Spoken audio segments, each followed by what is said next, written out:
verging, I think, on your question about Bitcoin. Yeah.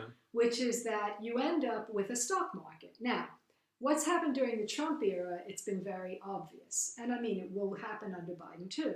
Because the underlying economy has disappeared through various neoliberal globalization means by, pitting every worker in the world against one another and then finding the ones who are most impoverished in China are the ones who get all the jobs, right? Yeah, yeah.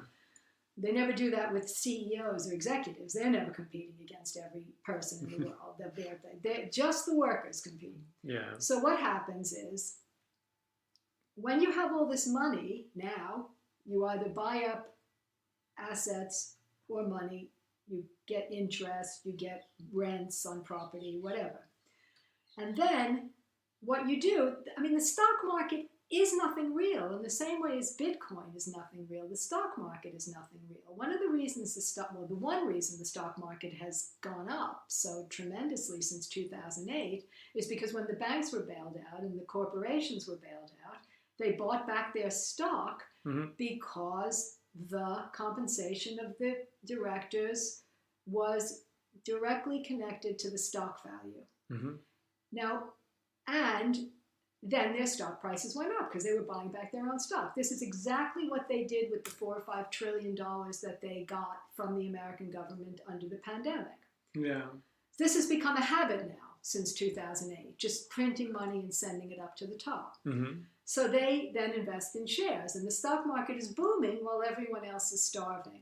But the vast majority of people in the United States or anywhere don't own shares. The people who own shares are a very small segment of society. Mm-hmm. Maybe the top 20%. I don't even know if it's that much. And if you look at the stock market, what is it? It's nothing real. It's a casino. So what happens is the banks, the commercial banks, or whoever the investors are, they all go around and they invest in something, and then they pull out when they think it's going to crash, and then they invest in something else, and then they pull out. And Bitcoin is the same thing. Yeah. All this money is around. There's nothing to do with it. Bitcoin isn't a real currency. Bitcoin is just an idea, like shares. They're just ideas. Shares in banks, what are those? Yeah. Nothing. It's like, so there are big investors who can afford to lose all the money they put into a non-existing asset, let's say, a non-tangible asset. Yeah. They can afford to lose all that money. But most small investors who want to come in, like you or me or, people that talk about, they can't afford to lose that money. Yeah. And they're not going to be able necessarily to know where the ebbs and flows in these assets are going to be. If the big investors suddenly pull out for some reason that nobody understands, maybe even not themselves, some people will lose. Now, some of those people will be wealthy enough to not mind that they've lost it. But most people who are then stuck are going to lose everything. Yeah. So I always say, if you can't afford to go into a casino and bet that amount of money, knowing you're likely to lose it, then you shouldn't be investing in Bitcoin. Yeah. That's how I feel about it. Yeah. Banks are investing in it now, not because they think of it as something that is on the verge of becoming real, even though it could. Yeah. Because of the fact that they're so worried that so much money is being printed now, so much cash. I always say printed. I mean, it's not physical, but on the computer. Yeah. That it's going to lose its value eventually. Even they don't know the world they're moving into. They don't really truly understand it, and on some level, it terrifies them. Yeah. I think that's a really interesting point. I mean, because that's the thing. I mean, what I always think is interesting is, of course, Bitcoin is valued in dollars. Dollars aren't valued in Bitcoin. So, I mean, when you're investing in these crazy schemes, it's always the actual currencies that have the value, not your crazy scheme currency. All you want to do is make lots of money, but no one's hoping that, I mean, the Bitcoin is just a rubbish. And then it's only if you convert it back into actual money that you're happy with the money that you've made. Exactly. But it is true, like, I mean, if as time goes on, I mean, all this, I mean, and I think this is relevant to the world we live in today. I've lost comprehension of what money is. I don't understand it. Like, I mean, the fact that the government seems to be able to just support everyone in society now, whereas before they were telling us that's not possible, there's no money. The fact that, you put £10 into Bitcoin and then suddenly it's worth £100. I just feel like money, for me at least, has lost its meaning, or at least I don't understand it anymore, and I feel it's really on a very narrow precipice about to just completely fall off. I guess how I feel about the world in general. Well, I mean, I think to a great extent, money is just debt. I mean, if you want to get a loan, right? You go to a bank. I want £100,000 to buy a house. They, like I said, they put it in your account as a number, £100,000. You start paying real money from your earnings to the bank. As soon as that loan is paid off, the money doesn't go somewhere else. It simply disappears. Yeah. If there were no debt, there'd be no money. And then what happens with the government is, if the American government lives on the viability, in a sense, of its debt.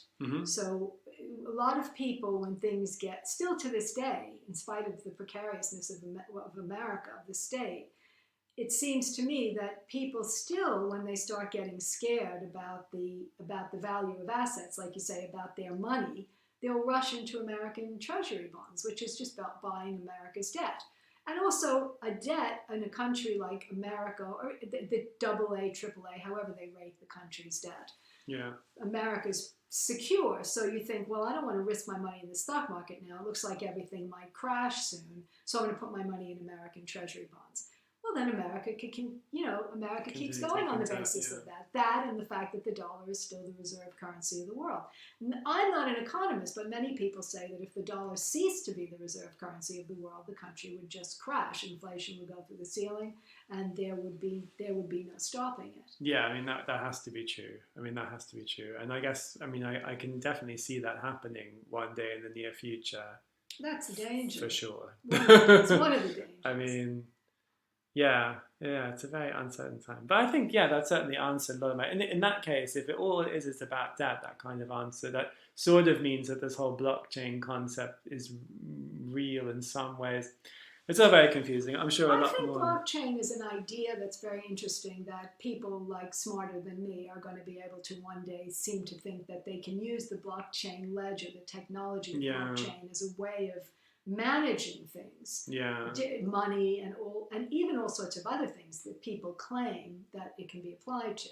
The actual Bitcoin, or the other virtual currencies that you're investing in, I think there are people who are hoping that money could be replaced by a virtual currency only because they're so worried about the amount of money that's been created since the 2008 crash, that they are thinking we need another gold standard or something like it, something real that anchors. Like you say, Bitcoin weirdly is anchored in what we would call real currency, and that's why Bitcoin isn't a real thing. A lot of things would have to, banks, they say, oh, well, if we have Bitcoin, we get rid of banks. Well, you'd have to live in some little place off the grid in order to do that.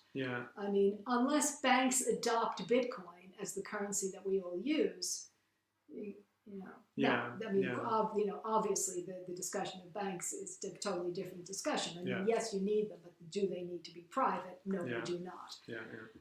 But you could have Bitcoin.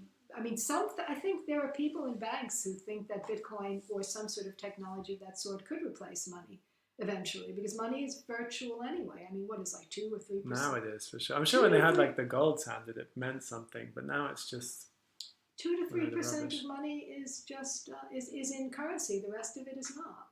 It's a real hard thing you can put in your wallet. The gold standard didn't work though, because you could never get out of the constraints of the gold standard. There's not that much gold in the world. And also the other thing with Bitcoin, because it's digital, they say they're only I don't know the number, is it 22 million something or something? like that, something Bitcoin? like that. Yes. But I think that they say because it's digital, you can infinitely divide it into more and more and more and more, which I guess is true mathematically, but... I don't know how comfortable I'd feel if my whole wealth in the world was 0 to 100 power of 100 2, 3 Bitcoin. It would be a bit... Well, it seems to be quite chaotic not to have a currency or not to have a means of exchange. But again, like I said, we are.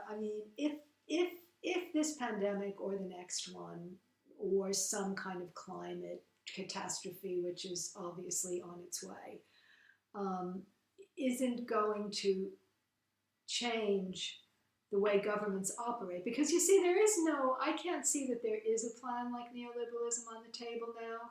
Yeah. I mean, a lot of the economists like Joseph Stiglitz and these people who criticize neoliberalism, and quite rightly, seem to have the idea that we can go back to stimulus, to Keynesianism. Yeah. And that is also what, the whole idea of stimulus, I think, comes out of Keynes. Yeah. But in fact, the problem with Keynes, as far as I can see from what I've read, is that Keynesianism relies on returning to growing economies by stimulating consumerism and production. But we can't do that now because we've got this climate crisis. Yeah. So that is not it's rightly anti-neoliberal, but it doesn't provide a solution that even if we could get it going would actually be for the best. Yeah, that's exactly the problem. I think that's the problem when people like Corbyn come in and the policies they very much promote are the ones you're saying, a return to a sort of 1960s, 70s style of the economy. But you're right. I mean, something different has to come along for sure.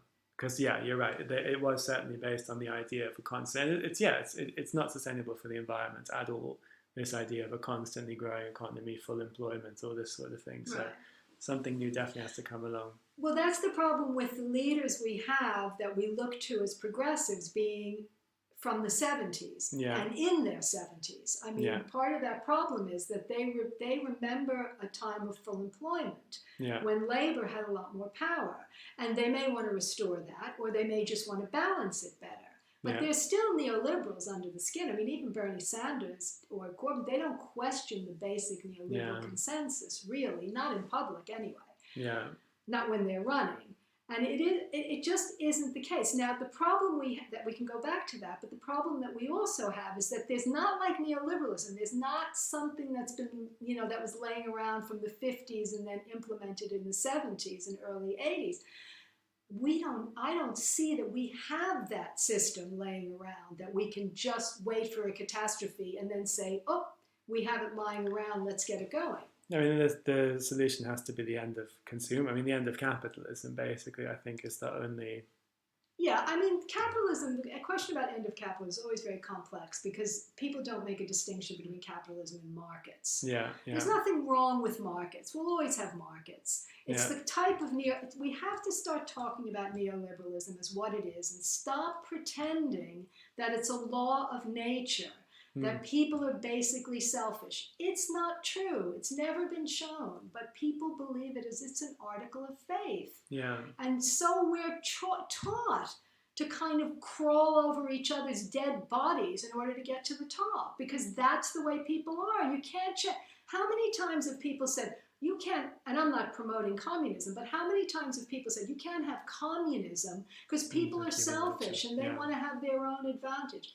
People are not selfish. I remember once I studied politics for the benefit of our listeners, and I was in a class once and people were making arguments against socialism and anarchism. And the only argument that kept coming up again and again from these really posh people was about human nature.